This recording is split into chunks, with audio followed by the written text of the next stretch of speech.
We're coming to you from the Mumbai Cloud and Datacenter Convention and Awards 2024, and now joining me is Dr. Antonio Coccia from Riello UPS. Welcome to W.Media, sir. Thank you very much, Deborah. Antonio, let's start with you telling us a bit about your career journey so far. Uh, how did you find yourself working in UPS, of all things? Okay. Well, I mean, that was probably a very important step in my career about 15 years ago. I used to work for about 10 years for the transportation industry. Then at some point after 10 years, I was actually looking for some additional opportunities and challenges. And then I happened to enter into the UPS business, which then became, in fact, probably the most fascinating business to me. And in fact, this is the reason why I have been staying in that business for the last 15 What years. makes it fascinating? The acceleration of the industry.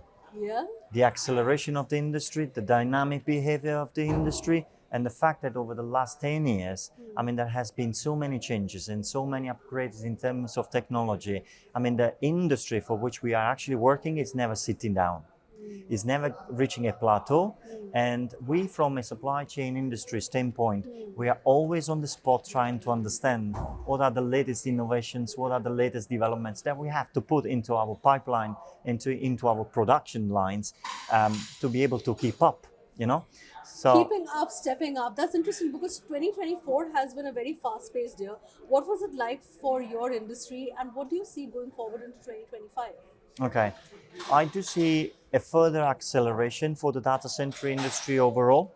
I might say that probably one of the largest accelerations are being represented by the colocation operators and and also the increase of the cloud services. Of course, I mean the hyperscaler, which are basically in fact dominating the scene of the data center market. But in fact, I mean today there is a second dimension which is just taking off, and this is the artificial intelligence driven data centers sites.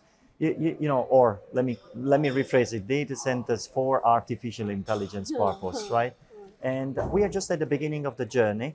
I mean, today we are already discussing about new deployments for capacities like 500 megawatts or 600 megawatts? Yeah, 600 megawatts. I'm also shocked, to be honest with you. Sometimes when I sit with the operators, I try to keep my cool, But I mean, it's of course, I mean, It's a mind-blowing mind-blowing. number, and I mean, of course, this is just the beginning of the journey.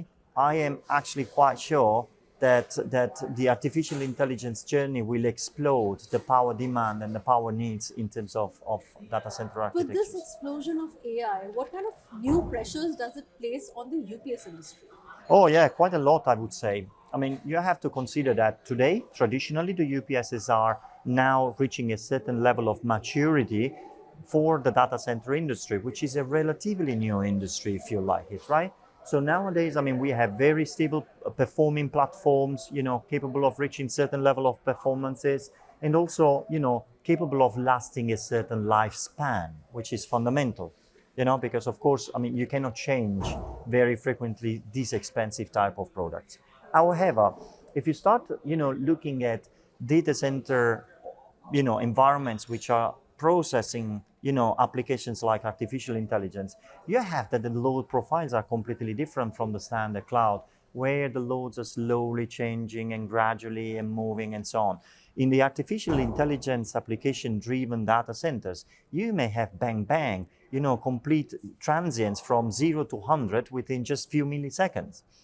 The key question mark is, what is the expectancy in terms of lifespan for the critical component that we use and we deploy in our critical equipment? You're also engaging in a lot of innovations. You showcased some products at the expo today. Could you tell us a bit about your new products? Okay, so this is a thank you very much for the question, by the way, because I'm very proud and honored to be bringing this product around. It's probably our top-notch product in terms of complexity, innovation, and also allow me in terms of effort, the pain and the effort and the resources and the energies that the entire organization has put into it has been, again, an incredible What is this experience. product? I mean, this is the multi-power second generation or so-called multi-power scalable. It's really tailored for the high power application into data centers Right. and really tailoring to the new data centers focusing on artificial intelligence critical loads. So this is a technology which is aiming to three main points: sustainability and increase of the energy efficiency. Then the second thing is scalability. You want to have it vertical or horizontal, to be able to follow up with the request of fast deployments from the data center operators, and then advanced monitoring, because the idea is that these products will become more and more autonomous into their operation. So this is a product that is for the first time using not the UPS traditional industry technology, the automotive technology, which is actually enabling us to have a leap in terms of performances, in terms of energy efficiency above 98% in double conversion, in terms of power density, in terms of switching frequencies. We are really optimizing, and especially in terms of quick change of the loading profiles.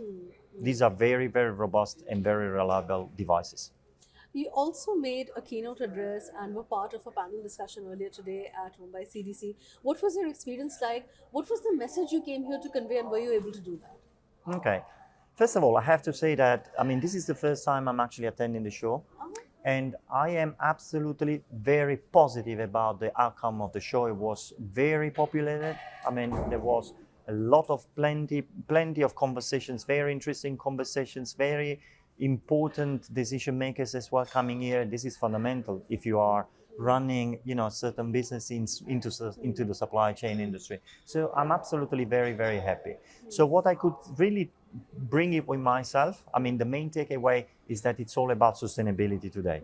I mean, everywhere you go, it's about sustainability, and also it's about embracing the change which is going to be forced by the artificial intelligence applications. So these are the main two key takeaways from my side, and I really hope that with my two contributions today, I have been able to pass on the message. But I am also very, very satisfied personally on my session earlier today in the morning, and also in the exciting panel conversation that we have been having, where we treated very specifically the artificial intelligence load profiles. Going forward, what is your one piece of advice to anyone in the industry, irrespective of their role, who is thinking passionately about sustainability, as passionately as you are? One piece of advice you'd like to give to people? Because for a lot of organizations, sometimes it feels a bit just like a PR campaign. That many of them are not really walking the talk sometimes. So, what is the one thing that they must do or must start thinking about if they're serious about sustainability? Maybe I don't feel like providing a suggestion. Maybe I can tell you what is my approach. Okay. I like to spend time with my clients, with my customers. I like to spend time with all the possible actors of the industry. You want to have general contractors, engineering firms, system integrators. And I spend a lot of time, a little bit because of my curiosity, but I spend a lot of time to understand what the requirements are. Because in the moment we get the requirements done properly, I mean, it's about executing. If your requirements are fuzzy, your execution will fail afterwards. So get the things done right at the beginning of the process. Discuss with your clients, establish as well a bond, because at the end of the day, business is a financial transaction, but it comes into trust between the people. Learn, stay curious, stay humble, and move on. Perfect. That's an excellent note to end this on. Thank you so much for joining us. Thank you very much, Deborah. Thank you.